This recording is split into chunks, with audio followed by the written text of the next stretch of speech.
In today's video, I'm going to show you how to add a sun flare in Lightroom quickly and realistically using two simple methods that work great for portraits, landscapes, and any photo that needs a little extra glow. If you want more Lightroom tips like this, make sure to hit the like button and subscribe for more easy tutorials.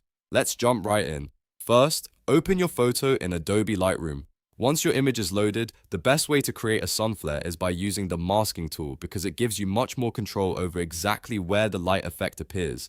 So go to masking, then choose Radial Gradient. This is the method I recommend most because it lets you build a flare that looks soft, natural, and believable. Now draw a circle or oval in the area where you want the sun flare to appear. Usually this works best near the edge of the frame or in the direction where the natural light is already coming from. The goal is to make it feel like the sun is actually in the scene, not randomly placed on top of the image. After placing the mask, start adjusting your settings. First, increase exposure a little to brighten the area, then raise highlights to create that strong glowing look. Next, warm up the flare by increasing temperature so it has that golden sunlight feeling. After that, reduce clarity and reduce dehaze. These two settings are very important because they soften the area and help create that dreamy glow effect instead of a sharp, bright spot.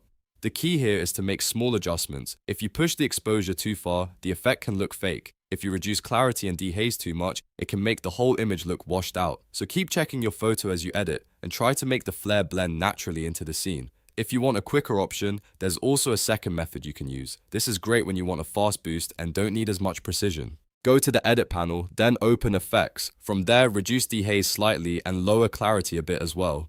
Then increase exposure just a little and raise warmth to add that soft golden tone.